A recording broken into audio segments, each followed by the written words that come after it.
Okay, hello everyone, and welcome to the Radiation Research Society's webinar, Behind the Scenes of NIH's COVID-19 Research Funding, Relevance to the Radiation Community, with Dr. Andrea DiCarlo-Cohen. Following the presentation, we will have a brief Q&A, so please submit any questions into the chat box. We'll collect those and go over them at the end. Now I would like to introduce our moderator and current RRS president, Dr. Susan Bailey. Dr. Bailey is a professor and radiation cancer biologist in the Department of Environmental and Radiological Health Sciences.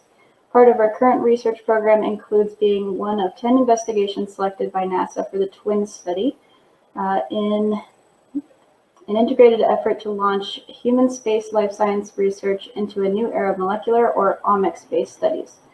Thank you for being with us today, Dr. Bailey. I will hand it over to you. Oh, very good. Is that better? Can you hear me now? Yep. Okay, very good. Well, thank you, Lindsay, for that introduction, and thank everybody for attending our presentation today. It's indeed a pleasure for me to introduce our speaker, Dr. Andrea DiCarlo, who has spent almost 30 years in the research and development and scientific program administration field. She received her doctorate in 1998 from the University of Maryland, where she studied and focused on targeting heat shock proteins to reduce oxidative stress caused by ionizing radiation exposure. She went on to do her postdoctoral work, where she studied radioprotection of normal tissue in animal models of cancer. And since 2004, she's served as program officer in the Radiation and Nuclear Countermeasures Program at NIAID, NIAID. And recently, last year, she was named director of that program. She's published extensively in both scientific and government reports and peer-reviewed journals on the biological effects of radiation exposure, as well as testing medical countermeasures and evaluation of biodosimetry devices and biomarkers for triage. Today, Dr. DiCarlo is going to be talking to us and discussing really NIAID's role, what that role has been and continues to be in spearheading NIH's effort to accelerate development of approaches to address the recent COVID-19 crisis. The webinar will also discuss some of the other similarities between radiation research and approaches to address corona infection, something you probably won't be hearing anywhere else. So with that, I ask or invite Dr. DiCarlo to go ahead and present her presentation today. And please do remember to be sure and put your questions into the chat box. So thank you, Andy. Great. Thank you so much, Susan, and many thanks to the Radiation Research Society for this opportunity to speak with you today. When we were trying to plan out what they wanted me to talk to you about, they said something about a day in the life of a program officer. I said, well, that's a very different experience from what I had several months back. So why don't we tweak it a little bit and talk, yes, a little bit about what program officers do, but also what's happening right now with NIAID's role in this COVID-19 response. So hopefully I'll be able to address some of these things. Before I get started, I just wanted to let you know, in case you were wondering, pretty much all of the extramural staff across all of the NIH institutes and centers are working remotely. So I'm in my home office. We're continuing to get applications in for our more standard R01, R21s, all of those SBIRs. We are currently making awards. We are conducting peer review meetings, pretty much exclusively they're being done virtually. In fact, some of you may have already received an invitation from me as we're trying to put together a peer review for our group right now. But I just wanted you to know that in addition to all of those things, we are working very hard, many extra hours, to provide research opportunities that might enable our different communities to have an impact in addressing this COVID-19 crisis. So a few months back, if you'd asked me what I do in a typical day, I think I spend pretty evenly across these bullet points, reading and reviewing, writing, talking, and planning. So the reading and reviewing part, we're always reading the literature. We have to have a really good base to know what's out there and what the gaps in the different areas of research might be. Of course, we're reading applications and all those progress reports that you submit. We do read them. So the people who put jokes in there, that keeps our spirits up as we're going through them. We also spend a lot of time writing. So we're writing requests for applications, broad agency announcements. So these are our requests for grant and contract applications. We are often writing meeting reports and reviews and evaluations of progress that's going on in our portfolio. I spend a good chunk of the day talking to people, which is great because I'm an extrovert, and a lot of that time is spent talking to people who already have awards from our program. We also talk a lot to PIs that are interested in a particular approach and they want to bounce it off of us. We do review specific aims for people. We meet very frequently with companies. Our program has a very large translational element, which I'll discuss in a later slide. So we can often be found in our conference room or our virtual conference room now talking with companies who have approaches that they'd like to repurpose or move into the radiation space. And then, of course, talking at meetings like this particular webinar. And we do spend a lot of time planning scientific meetings. Our group does a lot of conferences, and we coordinate very closely with our interagency partners across health and human services. This includes FDA, the Biomedical Advanced Research and Development Authority, or BARDA, as well as Department of Defense, NASA. We pretty much work with everybody. But at this point, a lot of what our typical day used to be spent doing is now engaged in COVID-19 activities. So in the following slides, I'll give you an idea of the kinds of COVID-19 work that our group is doing. We wanted to give you some inside information, not really inside, but try to put everything together in one place so that you're able to have a one-stop file that you can look at if you have any questions. And of course, we're available for questions, not only in this webinar, but also afterwards. You can reach out to us. So I'm going to start off because I have this great platform giving you a little bit of background about our program, just a few slides in case you've not heard of the Radiation and Nuclear Countermeasures Program. I'm going to then segue into some policy changes that are relevant to all awardees across the NIH and how those policy changes have been put into place so that your science and your employees are better protected. Then we're going to talk a little bit about COVID-19 and how it parallels radiation injury. And then I'm going to mention some of the funding that's out there for COVID-19, some insights that we've gained here at NIAID from early review of some of these applications for supplements, and then just provide you with some resources. So first off, a little bit about our program. We've been in existence since 2004. When HHS determined that there was a need to have a program that could identify priorities and put funding into the development of triage devices and biomarkers, as well as treatments that could be used to address both the acute and the delayed effects of radiation exposure. Our program considers a number of different scenarios. The biggest among those would be the detonation of a nuclear device, which is, of course, the one that we're incredibly frightened about.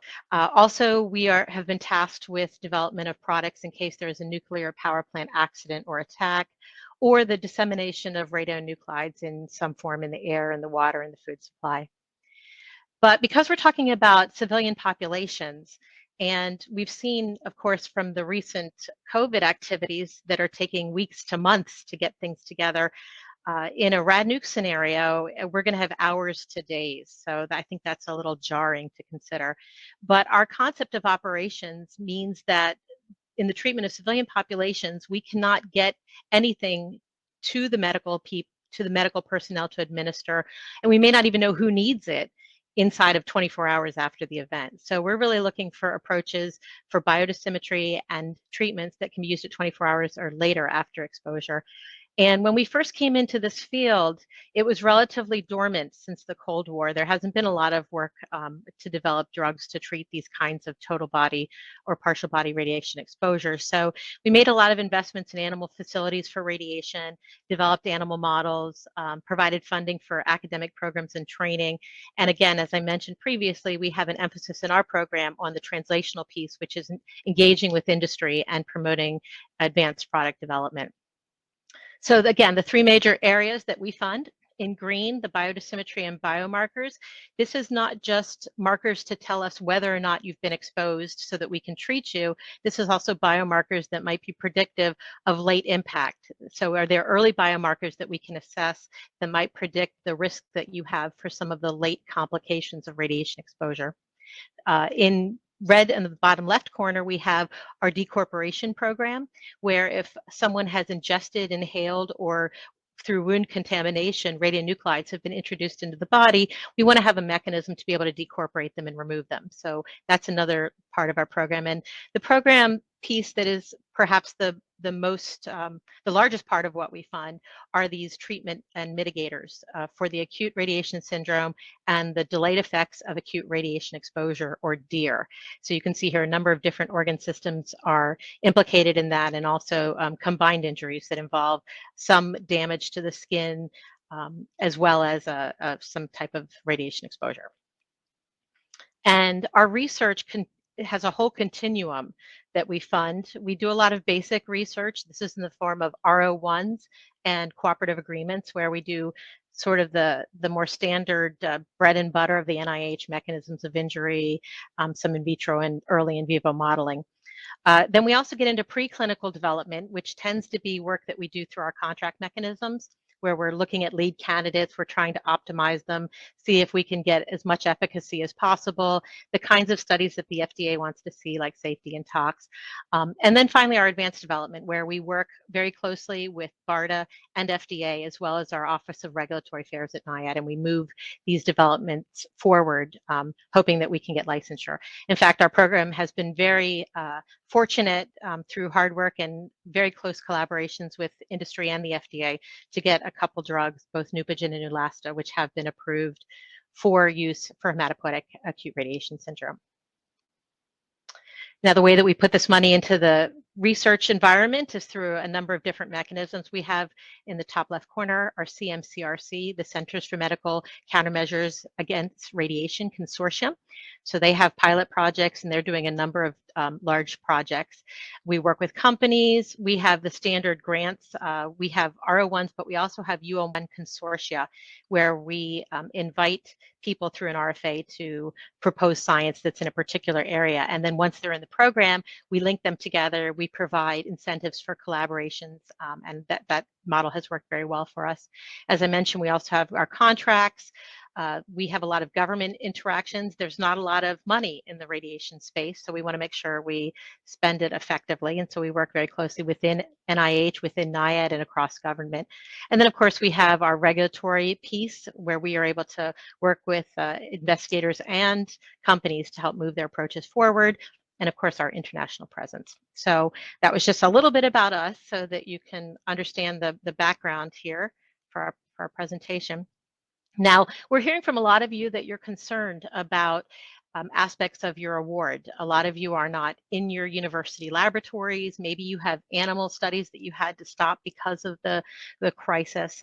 And we've heard from the Office of Management and Budget that we have a lot of flexibility with awardees that have been impacted by this. And I dare say that there is probably not a researcher out there that doesn't have some sort of impact. So NIH is allowing a lot of things to happen that are typically not allowed. There's a list here, things like submitting post-application materials. If something has changed in your laboratory and you'd already submitted a grant and COVID has altered that, you're now allowed to put in submit extra materials after the application process. And on this slide, we're coming to our first URL. And I would mention that after this presentation, this slide deck is going to be made available, so you don't have to waste your time writing down all these URLs, because you will have the slides available as a PowerPoint presentation, and so you can just click on it. But you can see that there's been a notice from the NIHOD that gives you a little more detail on some of these administrative flexibilities. And these include, for example, concerns about your employees, people in your laboratories, your colleagues. If you're unable to work on the grant or training activities, you can still charge your salaries to the NIH grants. So rest assured, as long as your organizational policy allows you to do this, you are permitted to continue to fund your staff. In addition, if you have, for example, clinicians who work with you and they're going to have to divert from their research over into clinical duties, you do not have to have prior approval to do that. So that's just an example. Again, this information is at that website link on the prior slide. And there's also concerns for people, for example, early stage investigators, that your research has been disrupted. And so once you understand the extent of that disruption, you're encouraged to submit a request to your program officer and let them know what's going on with you. And it's highly probable that you will be able to get an extension of your early stage investigator status. So that's good to know. There's also going to be flexibility at the NIH in terms of extending your fellowship timeframes, any career development or training activities that you might have, or you may have phased awards where you're supposed to hit a pivot point where there's a decision made whether you'll go to the next phase or not. And there's going to be a lot more flexibility in allowing you to have some more time to do that. We've also heard that it's going to be an easier process. For example, your first no-cost extensions for these grant awards are pretty straightforward, but if you need second ones or third ones, this can be an issue. So there apparently is going to be some flexibility in those areas as well. Okay, so let's talk a little bit about COVID-19. I'm sure, like me, all of you are reading everything you can about it, watching TV to hear what's going on. We all love to see Dr. Fauci on the stage. Hopefully some of you saw his SNL appearance last week, which was really delightful to watch Brad Pitt do his impersonation of Dr. Fauci, who is, as I've heard, Fauci was very happy with how he did with it. But, I think that there's a lot of areas here within the radiation injury space where we can contribute to what's happening. So, it's horrible. Everyone knows what's going on in our communities, in our states, in our world, really. There's limited scientific tools, although if you were listening to CNN or other news outlets today, you may have heard that Dr. Fauci announced there is a new tool that appears to be showing some really good promise, the use of remdesivir, an antiviral. So it's good that we're starting to develop some glimmers of hope in terms of treatments, but we still need better and more rapid large-scale testing, and we need to identify some additional treatments because obviously this particular pandemic isn't going anywhere anytime soon. So we really want to inspire the radiation community to know that this is an opportunity for you to step in and be part of the solution. And the reason being is that if you look at some of the attributes of COVID-19, I think they're going to sound familiar to the work that you're already doing in your laboratories. So it's characterized by inflammatory overreactions. The cytokine storm especially has been very notable. There's been dramatic increases in biomarkers or proteins such as C-reactive protein or CRP. That should be familiar to the research community, as well as interleukin-6. But there's really a whole host of things happening in the immune response following infection. There's been noted thrombocytopenia, differential, there's been coagulopathies, vascular injuries, and they're already seeing these early and late lung complications, which would be expected, the acute respiratory distress syndrome, as well as late fibrotic events. And when I say late, that's a relative term. Typically in, for example, the radiation space, you might expect those fibrotic events to happen months to years later, but they're actually starting to see in patients who've survived, there's already evidence of fibrosis that's occurring. There's this whole concept of multi-organ dysfunction, that they're seeing higher mortality in older people and those with comorbidities. And that there was a recent report that I saw a few days ago that they're now noting that men are much more, have higher rates of mortality. So there's this sex difference that's happening. And again, these should be familiar to our radiation community because I read grant applications that talk about all of these all the time. So the biomarkers of injury that you're studying may be very similar to what is being studied for COVID. There are a number of common pathways to target. If you're working with TGF beta, for example, we know that that's involved in fibrosis and could be involved in COVID infection as well. We have a number of diagnostic devices that are funded through our program that could potentially be retooled for virus detection. And the treatment approaches that you're probably looking at could include the damage to the lung, problems and complications of the vasculature that for you are from radiation injury, but are obviously also happening within the COVID patient populations. A new symptomology is some gastrointestinal issues, which could have relevance. And this whole idea of immunosenescence that's really a hot topic right now in the radiation field could come to bear. And just the simple fact that radiation exposure is known to cause acute respiratory distress syndrome. So as I survey what's happening in the COVID science and in the radiation field, I see a number of places where there's overlap, and work that you're doing could be repurposed into looking for solutions to this pandemic. And I've listed some here. We've seen in the research literature I've been reading that there's some efforts to see if there are radiation treatments that could be used just to make personal protective equipment safer. We know that our first responders are having, and our hospital personnel are having to reuse their PPE. I know that we're hearing that more PPE is going to become available, but it's probably likely to continue to be reused in places. So are there radiation treatments that might make it safer? Just on the RADRES website, I noted the other day that there is a proposal to use radiation to inactivate the virus that will be used to put together these vaccines. I've listed here from an online review treatments that are involved in radiation-induced lung fibrosis that may also have a role in COVID, including TGF-beta, NF-kappa B, and MCP1. Any approaches that target endothelial injury and vasculature, growth factors. I mean, anti-inflammatories and antioxidants are obvious areas, and I know that there's a whole lot of those funded both in NIAID's program as well as in the NCI portfolio, cellular therapies, and of course these diagnostics. So if it's possible to modify some of these devices that are being developed so that they can be used to diagnose and validate results and identify organs that have been impacted. So these are all important areas.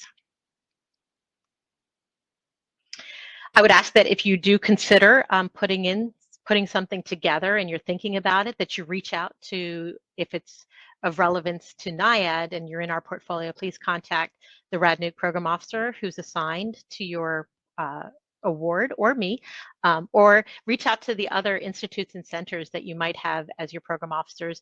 We're available to discuss your intended plan of action. We've often been asking people to provide a one-page summary, which gives us an idea in advance of the conversation, but we can also take a quick peek at AIMS and let you know if we think you're on the right track. And we'll also, in addition to providing this information here, we can discuss with you some of the more detailed logistics that are involved in the submission and the review. So what is NIH doing in this response? You may be aware that a number of different institutes received funding so far. There's an expectation that there could be additional funding on the way, but you can clearly see here that by a large margin, most of the money is going to the NIAID, $1.53 billion. There are other institutes that do not have COVID money, but have jumped into the fray here. And the assumption is that they either anticipate they're going to be getting funds, or they're going to move some of their existing funding around to be able to cover this. Now, don't be intimidated by this next slide, but I just wanted to show you, as of a few days ago, these are all the notices, or they're called the Notices of Special Interest, or NOCIs, as we call them. These are the institutes that have NOCIs on the street. Again, you don't have to write these down. You should be able to click on links once the slide deck is shared, but you can see that there's pretty much almost every major NIH institute or center has an announcement out there, and there are new ones coming out every day. But what I'd like to do is just focus on the top two now, because these are the ones that I think have the greatest relevance for this community, that being the notice from the NIAID and then from the NCI. So NIAID's Notice of Special Interest in COVID. In that particular notice, they've expressed an interest in a number of different areas, among them medical countermeasures and diagnostics, animal models, viral history, vaccine qualification. Those are things that I think are probably better left to the divisions of infectious microbiology, infectious disease grantees. But now all of the activity codes, meaning R01s, R21s, U01s, U19s, SBIRs, they're all eligible for what's being called, it's a competitive revision. What this means, and what I'll describe more on a later slide, is that you can expand the scope of what you're doing now and be eligible to receive funds through a competitive process to add COVID-19 to your existing research. So what's going on is that all of these different institutes have this NOCI that functions as a funnel. It funnels you towards the program announcement PA-20-135. So for NIAID specifically, we're allowing a 6-page research plan with up to 2 years of funding that you can request.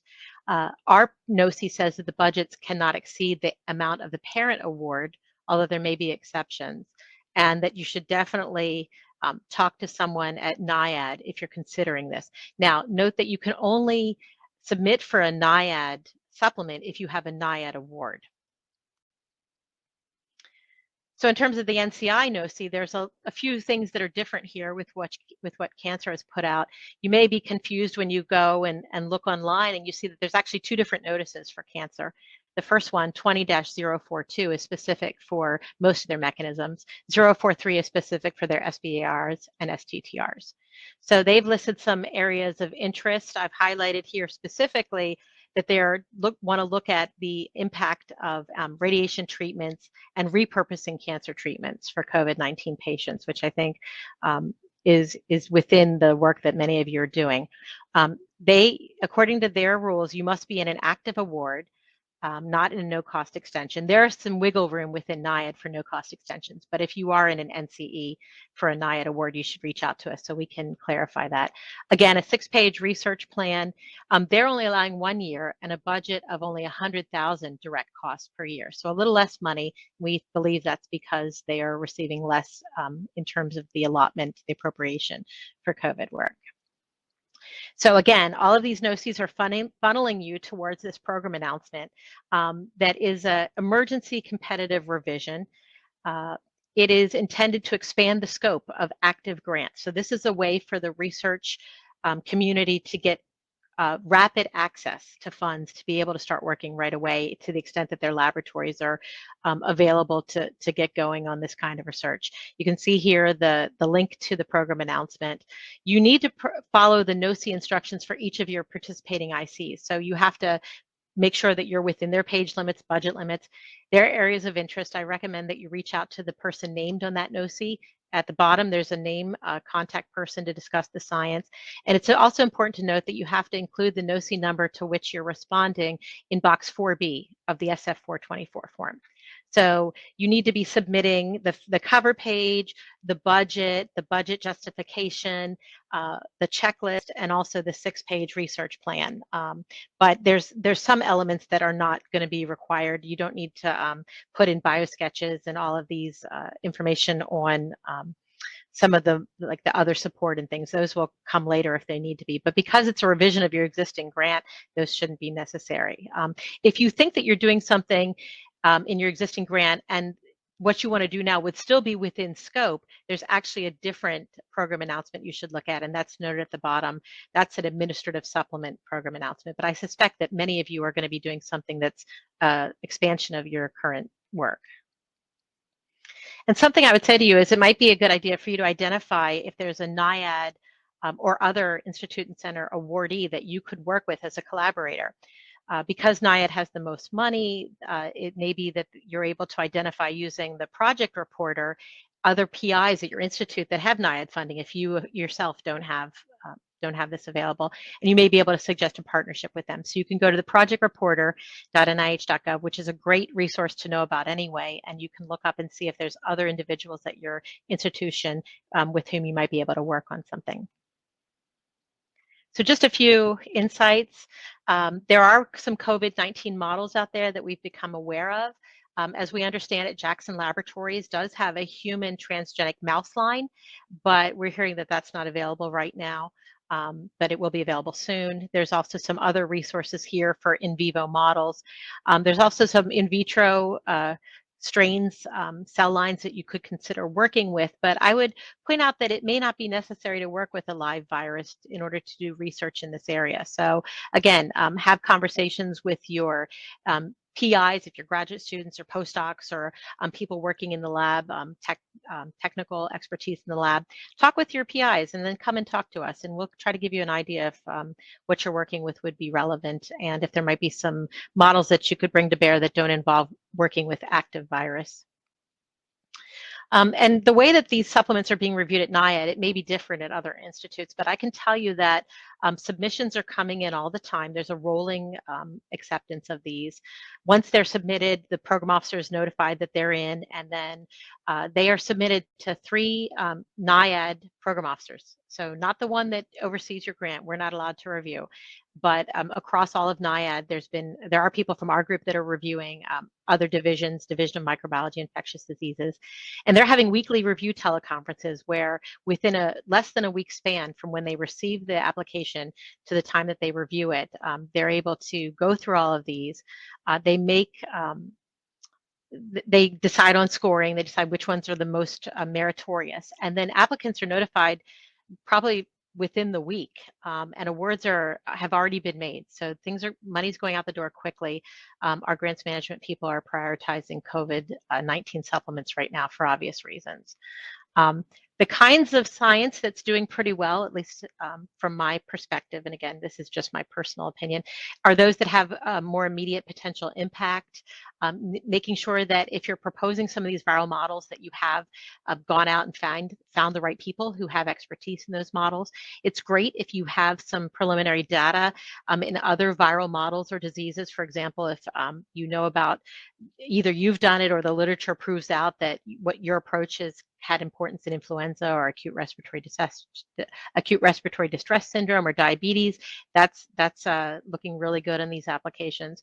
If you have human data, access to patients, for example, if you're repurposing something, or if you have an approach that's already in clinical trials for something else that you could put towards COVID, those things are of great interest.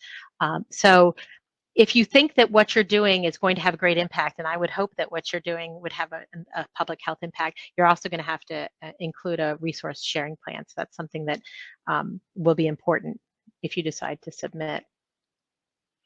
So I wanted to take this last section here just to give you an idea of some of the resources that the NIH has made available for people. These are publicly available resources. This is one of my favorites because these preprints of research work that's being done, I mean, these are coming out daily. These are hot off the presses. These are researchers who are spending all days doing studies and all night writing them up. So there is a link here, eyesight.od.nih.gov, which is a source for publications that are curated by NIH staff. So they're combing the literature, they're going through PubMed for things that have been formally published. There's different preprints available, so medRV. There's different platforms where people are putting their work out before it's been peer reviewed. And this is updated daily. So if you really want to understand what's happening, because as I mentioned, this is changing on a daily basis, then this is a nice link to go check out just to see what the most promising research is at the moment. There's also a couple of websites that the NIH has provided, and a lot of the information that I've taken for this presentation can be found on these 3 websites. So when you get this slide deck, I recommend that you go to these sites and bookmark them and check in from time to time, see what's happening, if there's any changes to anything that involve you. Our own program, the RAD-NUC program, is trying to send out a weekly update to everyone because there's things that are happening that we want to make sure that you're aware of. So hopefully some of you have been receiving that, and that's been helpful as well.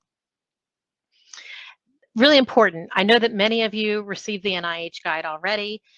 If you're new to the research field and maybe you haven't signed up yet, this is a really important tool that you should sign up for.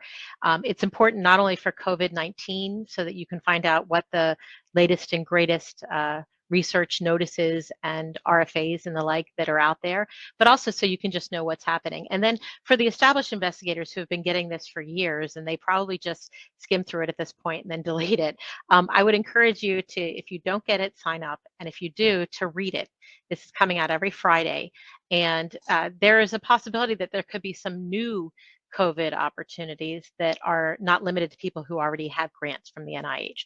And the way you're going to hear about them is through these, the NIH guide. So I would encourage all of you to go to this link and sign up for this listserv. You won't be spammed, I promise. And so that's what I had prepared for today's presentation. This is a photograph of our group. We had planned to be a part of the Radiation Research Society's gala on the aircraft carrier out in San Diego. And so we tried out our costumes at our office's Halloween party ahead of time. So this is our group.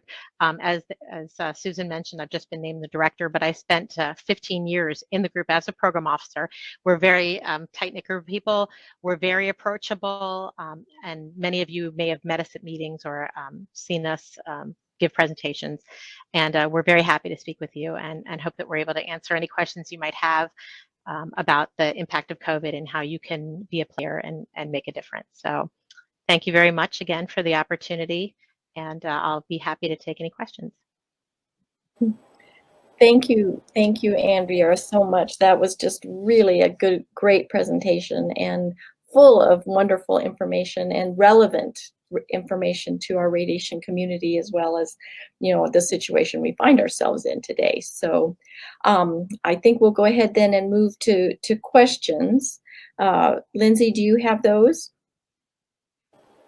Yep, we actually just have the one question. It's, can you briefly elaborate on the definition of expansion of scope? Sure. Okay. So when you apply for an NIH grant and you state what you're going to be doing on that grant, so you provide your specific aims, and once those specific aims have been reviewed and scored by the study section that's been assigned, that's considered, you're kind of locked in. So not that you have to do everything exactly as you said you would, but the general constructs of what you're going to do have been kind of put into place. So for example, if you're going to be working in a mouse model, then that's considered your within scope. But let's say you decide you want to do something different and you want to go into non-human primates. Well, it's considered an expansion of scope if you're proposing to do something that wasn't previously reviewed by that study section. And so they did not have a chance to chime in on what they think the importance or the relevance of the work was. So typically expanding the scope of these awards is challenging. It's not easy to do.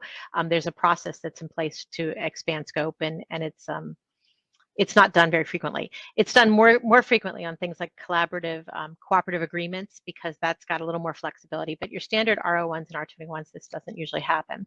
So what is important here is this competitive revision is allowing you to expand the scope, and it's really, you can be doing something in a mouse model, and it could have nothing to do with the COVID work that you're proposing. So this is truly an expansion of scope. And that's why I'm saying that if you're able to talk to other investigators at your institution who have NIAID funding, and they may be doing something completely different, you may be able to go up to them and say, hey, I have this really cool approach, and I'm wondering if we can have a conversation about whether you might have a viral model I can put it into, or we can talk about the possibility of expanding the scope on your grant. So hopefully that answers that question. I did actually grab one more. Said, hi Andy, are the monies for the supplement subject to the third out restriction for SBIRs? And also NIAID phase 1 SBIR is 300K over year. 2 years. Mm-hmm. Can we go up to the same budget pending it is called for by the research? Yeah. Okay. So to rephrase the question, this particular person has an SBIR award, which is either a phase 1 or a phase 2. The phase 1s that are awarded by the RAD-NUC program allow you to have total costs of up to $300,000 per year in phase 1 for 2 years. So I think what they're asking is, can you ask for up to $300,000 per year for your 2 years? And the answer would be yes. So if you have a $300,000 award, you could ask for $300,000 a year for 2 years. So that's limitation. I would also hasten to add that if you are fortunate enough to be in a phase 2 from the NIAID program, then you have $1 million per year, and you could request up to $1 million per year for up to 2 years for work that you're proposing to do. Typically, people who are in a phase 2 are in more advanced stages of development, and it may be that they're trying to get into the clinic or access clinical samples for what they're working on. So this is a good thing. I would say that if you do find that, let's say you need 315,000, you need a little bit more, that they are considering exceptions to this as long as they're well justified for what you really need to carry it out. Now, to get to the other question about SBIRs, there's a rule within the SBIR funding paradigm that you have to do at least 2/3 of the work that are associated with an SBIR have to be done at the institution that receives the SBIR, so the company. And a lot of times companies are virtual, so that makes them difficult for them. If you're going to pull in COVID research, the question is, does this supplement have to have 2/3 of the money going to your own institution, and then only 1/3 that could be used as a subcontract? And we're still waiting for clarity on that. We've asked several times, and I don't think that, at least at NIAID, and we are tending to be taking the lead in a lot of these policy decisions, at least at NIAID, we haven't heard yet, but we have asked. And what we can do is whoever asked that question can follow up with me by email, and I will keep you in my sticky note pile on my desk. And as soon as we find out the answer to that question, we'll be able to get back in touch with you. All right, and we do have another one. Are the UH2/UH3 grants between NIA and other institutes, NIAID in my case, amenable to the NIAID NOCs? Mm-hmm. Yeah, so that's another thing we're working on as well, because the UH2, UH3s are a co-fund that the RAD-NUC program has. This would also apply to other co-funding. For example, the RAD-NUC program also co-funds with NIDDK. We have some awardees that have an NCI, maybe NIAID is listed as secondary. So we're trying to get clarity on that point as well. But I would say that that's probably the highest probability that we're going to be able to do it, because we already co-fund an award.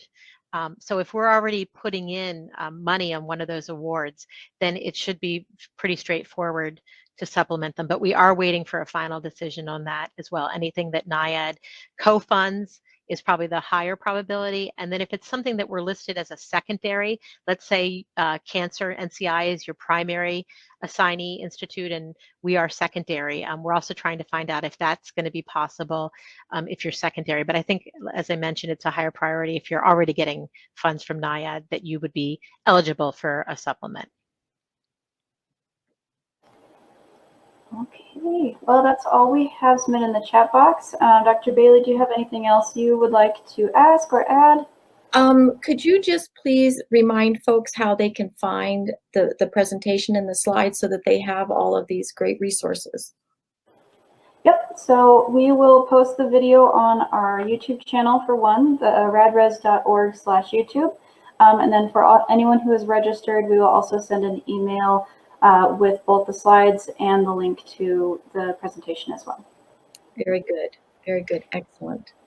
And if you did have any follow-up questions before you get the links in the email, you could go to niaid.nih.gov, type radiation into the search engine in the upper right corner, and that'll take you to our webpage where there's some information and contacts.